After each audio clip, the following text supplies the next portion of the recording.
Good morning, happy Friday. I have Neuro Coffee in hand and perfect as usual. Thank you, Dr. Mike. I got to talk to Dr. Mike yesterday on the 6 a.m. coffee for coaches and discussion. It was fun. We had a great time. I suggest you join us. We'll try to do it next Thursday. I'm not really sure. Next Thursday is kind of a normal week where we're going to be back in the clinic a little bit next week, so it'll be interesting. Anyway, so I got a couple questions on the Q&A that are somewhat similar, and so I thought I would put them together and answer them today. And so the first one comes from Thomas, and Thomas makes a reference all the way back to November 3rd in regards to someone that asked a question about reestablishing eccentric orientation, so trying to recapture some movement. And he was avoiding activities like deadlifts and bench press in favor of chin-ups and overhead presses, and was still using a compressive strategy in an attempt to regain movement. And so with the bilateral nature of such activities, they tend to still be compressive. And so what Thomas wants to know, are there variations of exercises like chin-ups and presses that you can use to recapture eccentric orientation?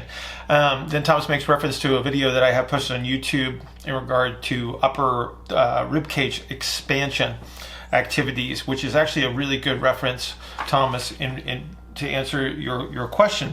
What you're trying to do when you're recapturing motion is you're trying to restore a gradient. So high pressures to low pressures, high volumes to low volumes create the ability to move through space.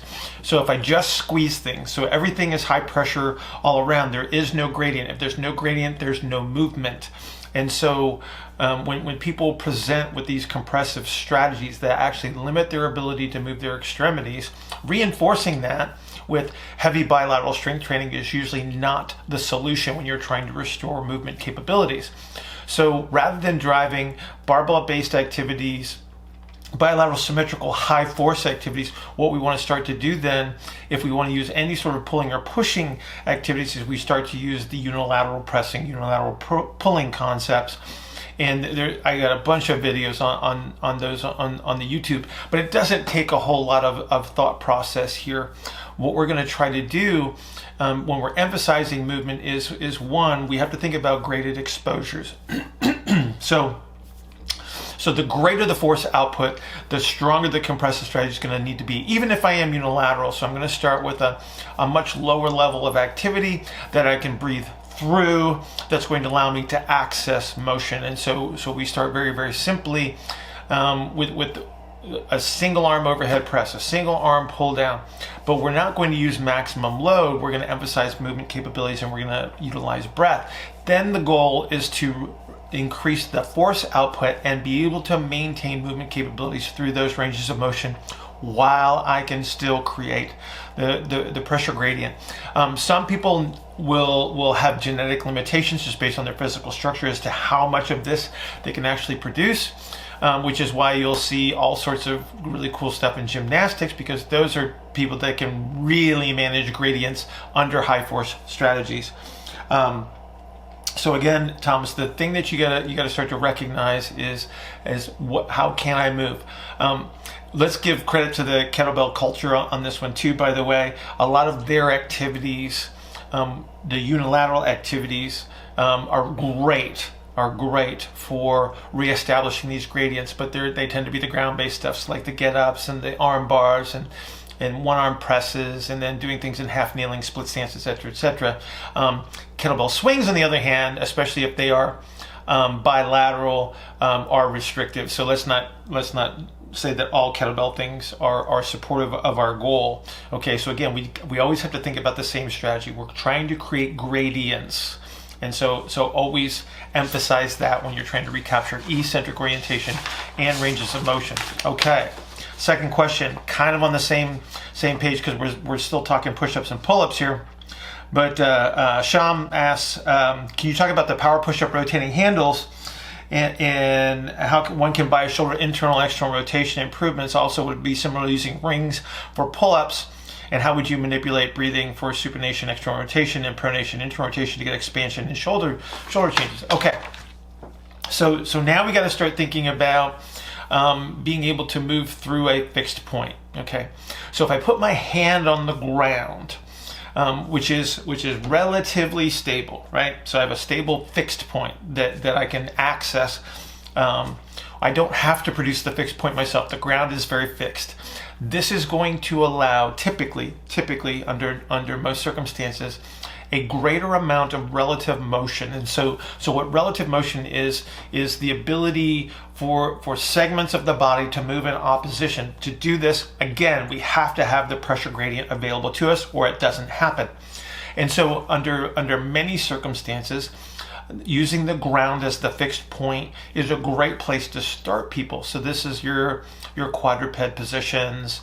These are ground-based activities, crawling, rolling, etc., where we have this fixed point that we can move the body around. Now, there's certain cases where people just don't lack the force capabilities, and so they will use a high compressive concentric strategy, just like they would for bilateral symmetrical activities with a barbell, because they have to try to control their body in space. So that just means that we need to make these activities easier.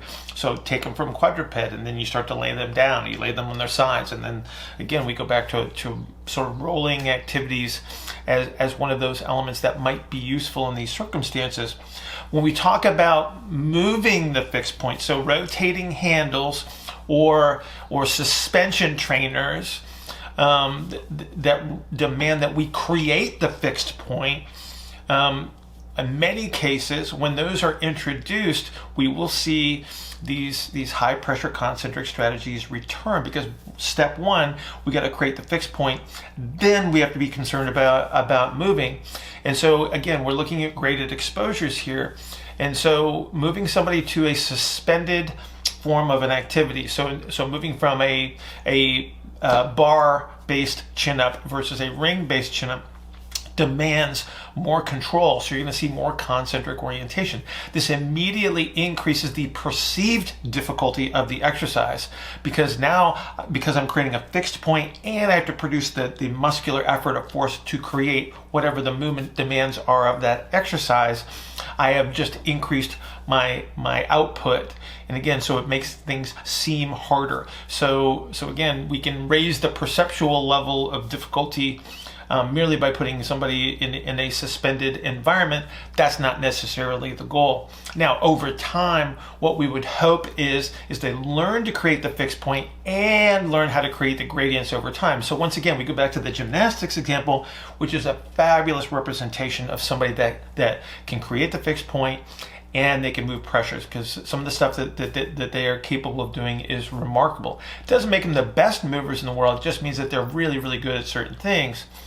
So again, we have to look at what is the goal here. If we're trying to recapture eccentric orientations and movement, we have to put people in the environments where they are most successful, and then slowly grade the difficulty and the level of effort, and make sure that they're demonstrating those things that we want them to demonstrate. So if the goal is to lock people up, mummify them, restrict movement, then we can immediately jump to some of these activities, because they will immediately constrain the system into a much more fixed position. If our goal is to restore movement, then we may need to reduce those demands, the demands of instability, if you will, and put them in a position where they're much more successful, where they can move successfully and create those gradients. So hopefully, guys, that answers your questions. Shyam and Thomas, I truly appreciate you guys asking those. Everybody have a great day. Happy Friday. I hope you guys lead into a great weekend. Keep doing great work. Hang in there, and we'll talk to you next week.